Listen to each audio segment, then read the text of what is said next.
Hey, you found it. The trail to teach. Today, we've been taking the Perkiomen Trail all the way up to Spring Mountain. And particularly, we wanted to come to this spot right here.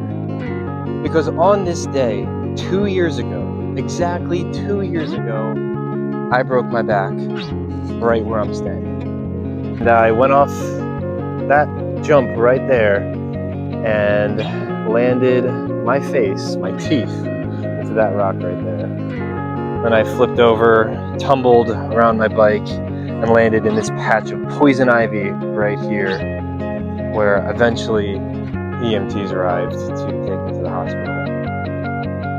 Since then, I've had to get titanium rods placed into my spine because I broke my back in half right at the T8 section. And I was lucky enough not to get paralyzed because even though my spine had literally snapped, my spinal cord was intact. And as you can imagine, there's a high risk of your spinal cord breaking when your back breaks. And that would have meant permanent paralysis, I believe.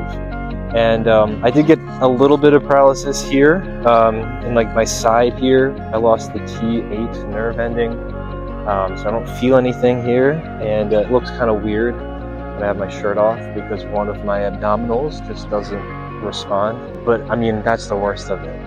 Aside from that, I've made a great recovery. I can walk, I can do things, I can lift weights, I can ride my bike, I can swim. So there's a lot to be thankful for. It's been 2 years, and we're celebrating life by going on this journey to Europe this summer. We're affirming life and doing what we've always wanted to do, And after an experience like that, you never know how much time you really have. But we are back here because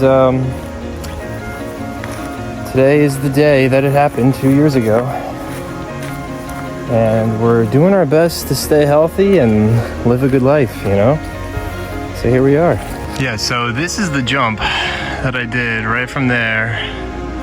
And I tried to clear all these rocks and land smoothly there and off.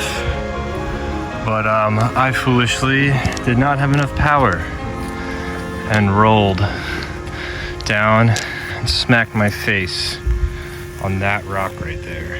And then I flipped over my bike, handlebars went into my belly or my chest, smashing all my ribs.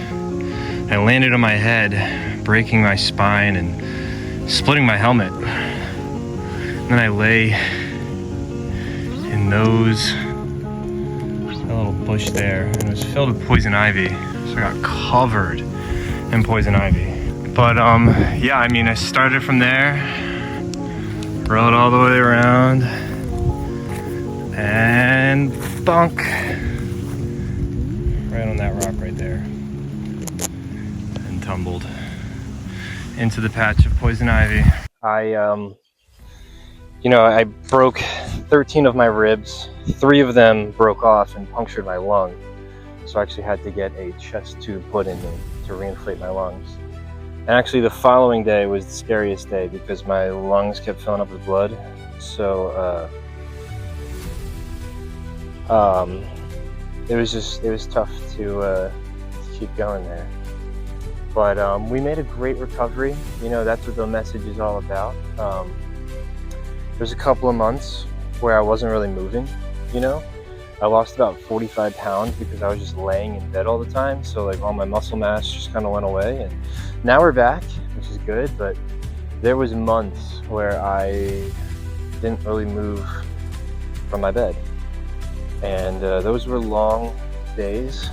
And pretty much that whole spring and summer. But then I made a great recovery. I was walking again, and I got a job at my old high school. And I've really reestablished my career now, teaching history there at the high school that I went to, which is a good school, great school. And I'm just really thankful to have turned it all around. 2 years ago, it would have been really hard to tell me where I'd be at now, and that I'd be riding my bike across Europe.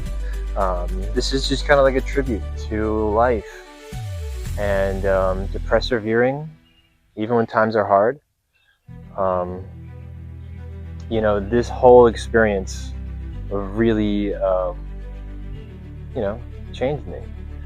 Um, it really hurt. I tell people it was a 30 out of 10 on a pain scale. There's just like no comparing it. I'm sure people out there have experienced even worse things actually, and I'm sure you can kind of relate, but like there's no real way you can describe the pain from something like that. Like it was just not something we're supposed to experience. You know, your spine snapping in half. It's just not what we were designed to do, you know. But we were designed to heal, and we've been healing and we've been growing, and just very thankful to be able to ride my bike from my house up here. I mean, this was like a 30-mile journey.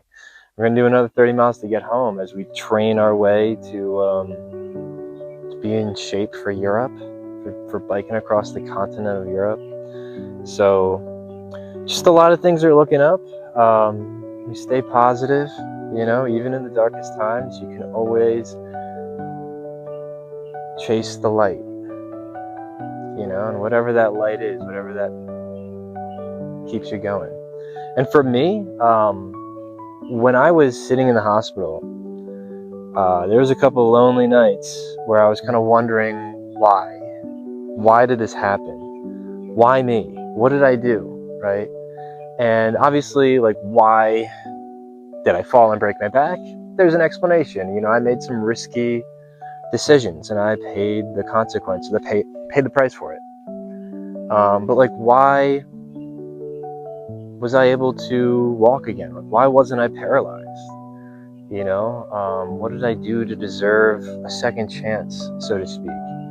And when I asked that question, I got a response. I felt like I received a message that said, you are here to help other people.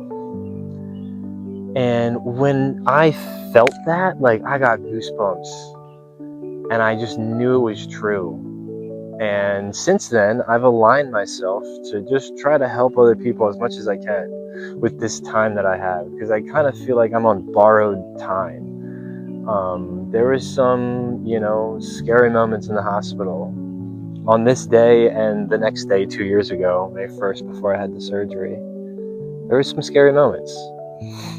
And yeah, I kind of feel like I'm on borrowed time. So I feel like I owe it to give myself to humanity and help as much as I can.